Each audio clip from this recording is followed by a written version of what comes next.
Republicans, so it will be interesting to see if they follow that this time the president comes and speaks before Congress. Yeah, we just saw Al Franken, the senator from Minnesota, speaking with Congressman Elliot Engel of New York, the Democratic congressman. He's been there, I'm told, since 8 o'clock this morning because he wanted that seat, but he does that every time there's a State of the Union address.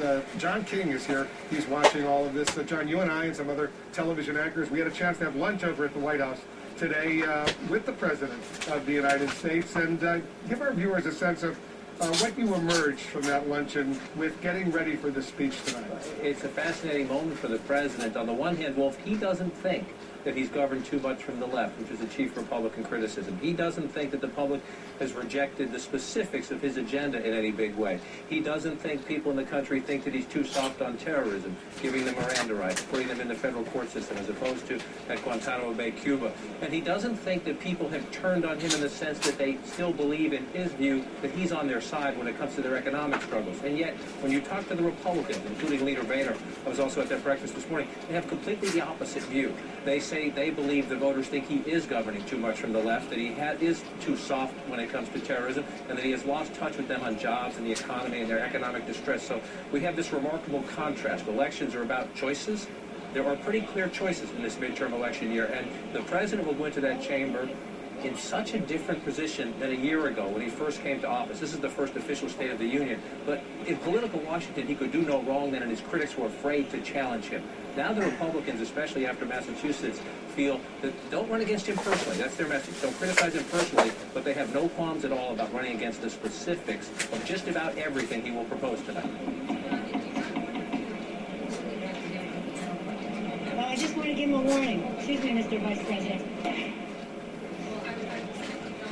You do wonder who has the upper hand going into November, because if you look at the polling, it's not just people are angry at this president. They're angry at Washington more generally, and especially Congress. So is it really Republicans, we've seen them win the last few races, but is it really about Republicans having the upper hand, or is it just incumbents being in danger? It is mostly incumbents. If you break it down, the NBC Wall Street Journal did a poll, pre-State of the Union poll, where actually voters blame the Republicans in Congress a little bit more than the Democrats in Congress, and they blame President Obama less than either of those. However, that's when you give them those specific choices. When you're running an election environment, there's us and them are the guys who are in charge. And President Obama, whether you support him or don't support him, is learning what President Clinton, President Bush, and a whole long line of other presidents learned before them.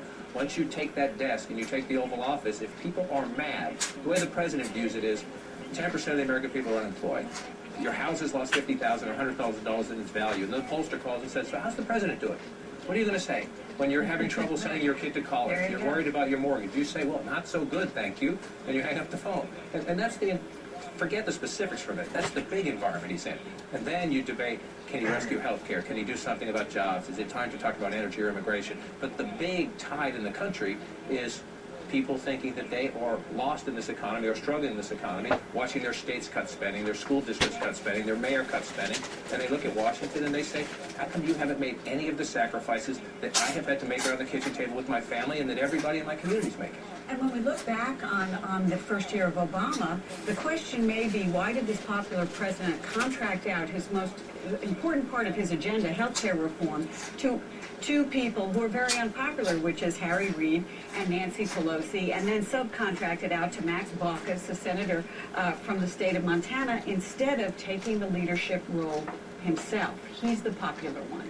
All right, we're seeing the floor of the House of Representatives as members, the leadership, they get ready to receive members of the cabinet, members of the Joint Chiefs of Staff, the Supreme Court, and others, the President of the United States and the First Lady. They're now inside the U.S. Congress. They're getting ready for their respective roles tonight. The President will be delivering the speech. The First Lady will be sitting in the gallery with some invited guests. This speech has been in the works now for some time. Our senior White House correspondent, Ed Henry, has just learned that maybe the President, even at this late moment, Ed, what are you hearing, has tweaked, has revised a little bit? We're seeing Dr. Jill Biden, the wife of the Vice President, go into the gallery right now. But go ahead, Ed, tell our viewers what you know. Two quick nuggets. Well, first of all, CNN has learned that the president's been working on this speech right up until the last moment.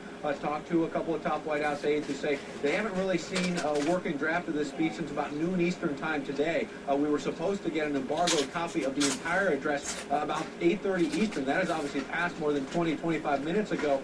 They don't have that because it was being worked on, some last-minute changes. We'll have to see what those were. One other quick note of news that we were learning is that the cabinet secretary staying behind is going to be Sean Donovan, the housing secretary.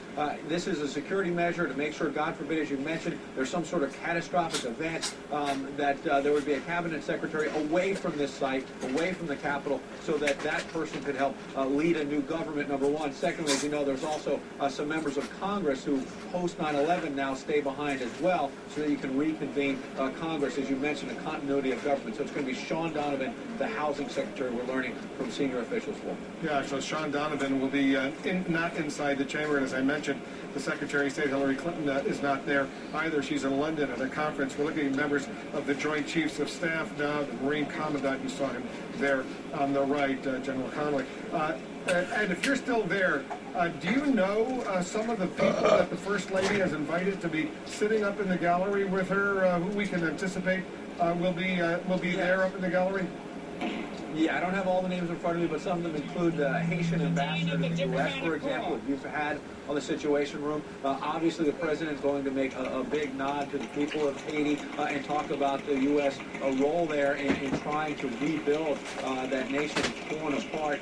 Also, some of the police officers that responded to the tragedy at Fort Hood. You remember, there's a tradition really pushed by Ronald Reagan, continued by presidents of both parties, to find sort of everyday heroes, people throughout the community that the president can sort of hold off.